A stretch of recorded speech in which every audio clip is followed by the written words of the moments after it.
अकोला शहरात गेल्या 18 दिवसांपासून बेपत्ता झालेल्या 14 वर्षीय मुलाचा सुरू असलेला शोध अखेर यशस्वी ठरला।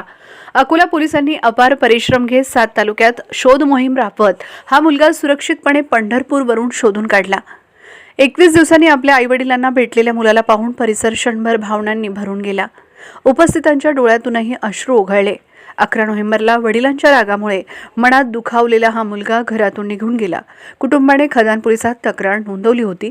सुरुवातीला अपहरणाचा संशय व्यक्त करण्यात आला असला तरी पोलीस तपासात मुलगा मनात राग धरून घराबाहेर पडल्याचं स्पष्ट झालं। विषयाची संवेदनशीलता लक्षात घेऊन जिल्ह्याचे पोलीस अधीक्षक अर्चित चांडक स्वतः तपासात उतरले। त्यानंतर पोलिसांनी सुमारे 200 सीसीटीव्ही फुटेज तपासून मुलाच्या हालचालींचा मागोवा घेतला। 2 स्वतंत्र पथकांनी राज्यातील 7 तालुक्यात शोध मोहीम राबवली। मुलाकडे मोबाईलसारखं कोणतंही संपर्क साधन नसल्याने तपास अधिक कठीण ठरत होता। या सर्व प्रयत्नात निर्णायक धागा मिळाला तो अकोला रेल्वे स्टेशनवर। मुलगा कोल्हापूरकडे जाणाऱ्या गाडीत चढताना दिसला आणि त्या माहितीच्या आधारे कोल्हापूर आणि पंढरपूर परिसरात त्याचा फोटो देऊन शोध सुरू झाला। अखेर पोलिसांनी मुलाला पंढरपूरहून सुरक्षित ताब्यात घेतलं।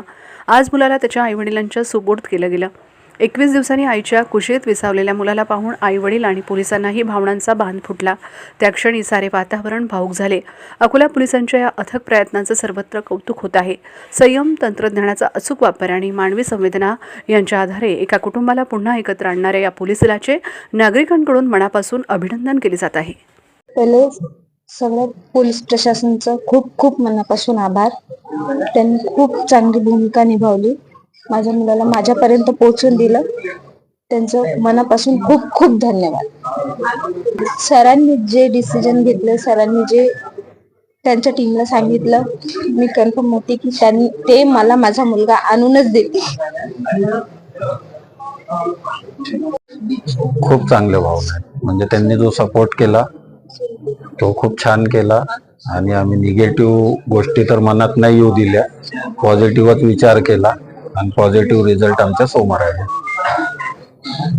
पोलीस प्रशासनावर पूर्ण विश्वास होता आणि त्यांनी पण खूप प्रयत्न केले।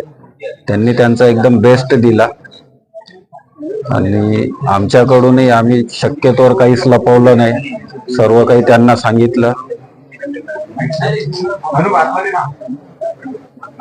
तर त्याच्यामुळे त्यांना खूप हे सहकार्य झालं, म्हणजे काम करण्यात आसानी झाली।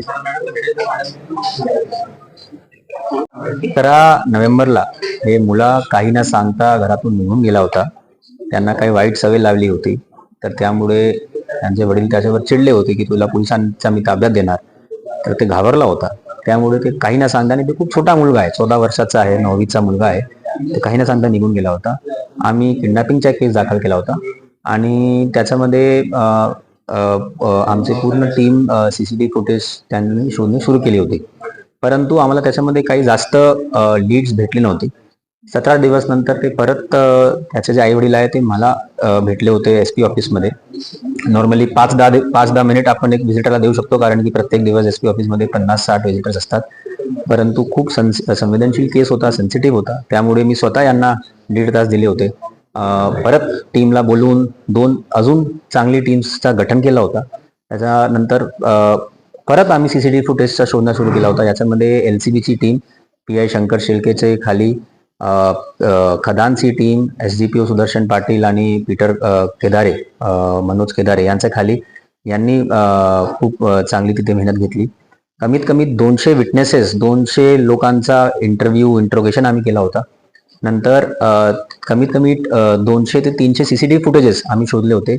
नंतर ते रेल्वे स्टेशनमध्ये गेलेला आहे असा ते दिसून आला। नंतर एक टीम मुंबईला रवाना झाली। नंतर परत एक दिसला की ते कोल्हापूरची ट्रेनमध्ये बसलेला आहे।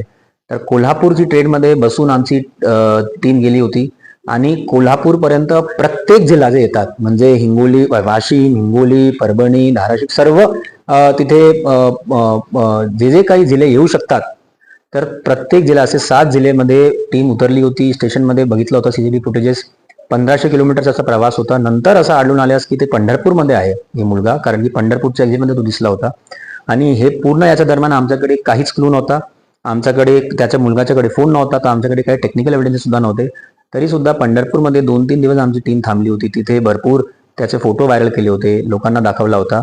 तर कुठे कुठे मंदिरमध्ये जाऊ शकतात, कुठे फ्रीमध्ये जेवण भेटतात तिथे जाऊ शकतात, तर काल आमची टीमला यश भेटलेलं आहे आणि तो मुलगा आमची टीमला भेटलेला होता. म्हणजे नंतर आज ते आणून त्याचे आई वडिलांच्या ताब्यात दिलेलं आहे. एक उत्तम उदाहरण आहे अकोला पोलीस दलांचा, की म्हणजे काय जर आपण मनावर घेतला तर कोणताही टार्गेट असो, कोणताही चॅलेंज असो, आपण अचीव करू शकतो. आणि लोकांना खरोखर जे न्याय देण्याची आमची जबाबदारी आहे हे आज पार पाडलेली आहे. आणि असे अजून जे काही इश्यूज असतील, कारण की हे पूर्ण दरम्यान आमच्याकडे भरपूर तणाव सुद्धा होता, लोकल बॉडी इलेक्शन होते, आमचा बंदोबस्त होता, आउटस्ट्रेच होते आमचे रिसोर्सेस, तरी सुद्धा आमचे सर्व कर्मचारी अधिकाऱ्यांनी खूप चांगली मेहनत घेतलेली आहे.